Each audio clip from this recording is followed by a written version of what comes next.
Hello everybody, and thanks for joining me in the last workshop of 2020.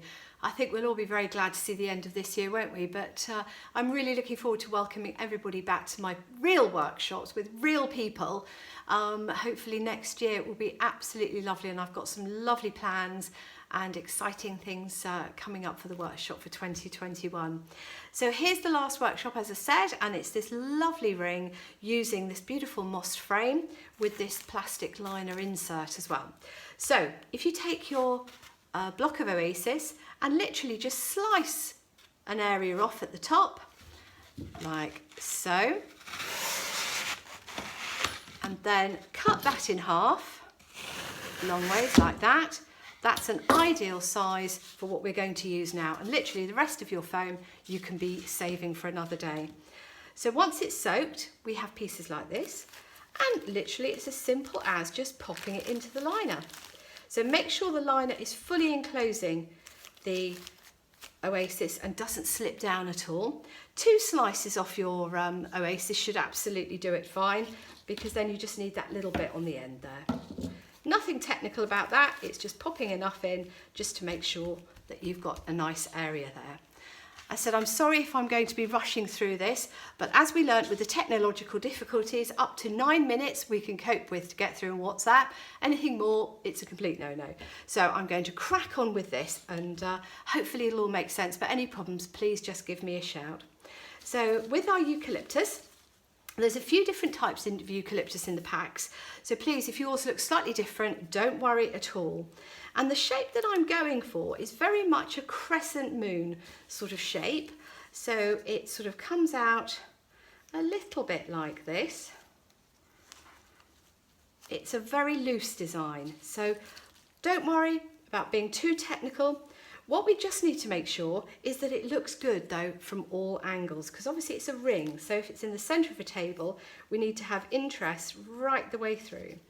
So I'm going to just pop this eucalyptus in, and I said if I'm going a little bit fast, I'm really sorry, but I just want to get everything in for you to be able to see how we do this. Then you will take a lot more time and enjoy doing it. So I'm using the lovely ivy berries along with the eucalyptus, and I'm just following this line, so I'm sort of going in on both sides, meeting into the middle area. Okay, so a little bit there I think. We don't need too much height with this, and there we go. So it's all sort of coming out from this way, it's going round, all right? We've got the lovely eryngium too, so we can pop some of that in, along there. So I'll get that in. And we can have that lovely grey bit there.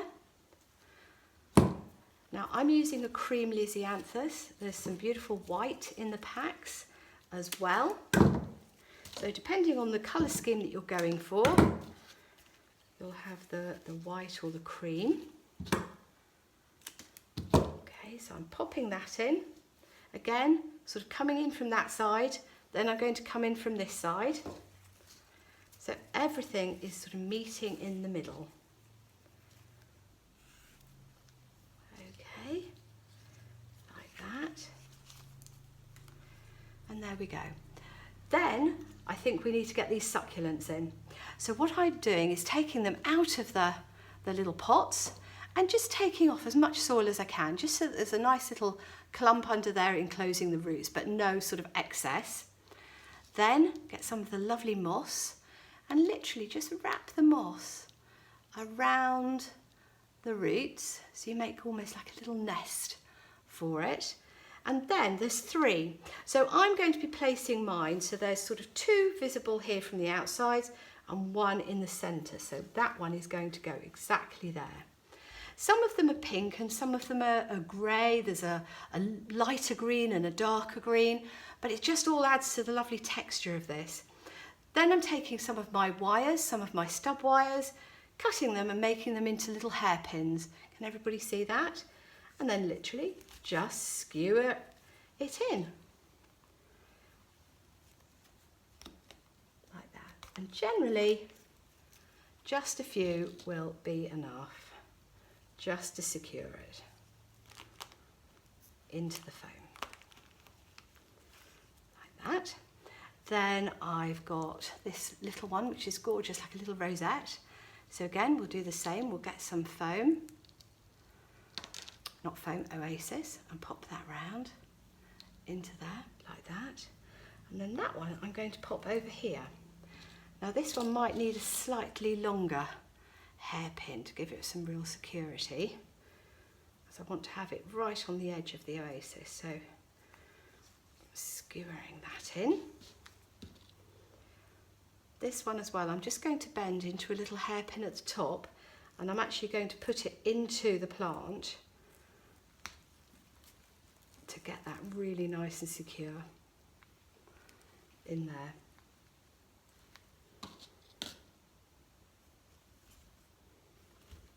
Okay, so there's that one. And then I've got this little one as well. This little spiky one looks more like a cactus. So again, we're just going to knock off the excess soil, wrap that in there and pop it in here. So again, there's a lovely view from anybody who's looking at it around the table. Nothing worse than looking at the back of an arrangement. And just pop that in. As I said, you can take a lot more time over your placement than I am, but I just want to be able to show you how to do this design within the allocated time. We've got some cones. Now again, they can go in as well. Another lovely wintry texture. We've got some of these cones as well. So they will just be wired like we wire the cones for all of the wreaths as well. So then they can go in. And then we've got gyp as well, which just adds a lovely lightness throughout the design. So I'm popping little sprigs of that into the Oasis.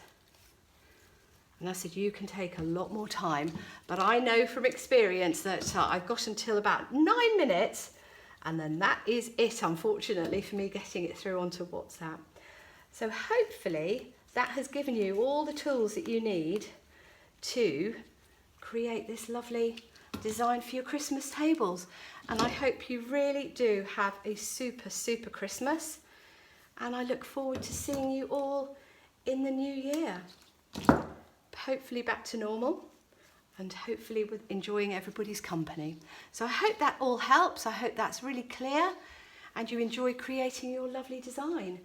I've got one of these LED candles because it is a dried moss wreath, so I wouldn't recommend a naked flame, but I just think it looks seasonal, looks lovely, and I wish you all a very, very Merry Christmas and a happy and healthy New Year.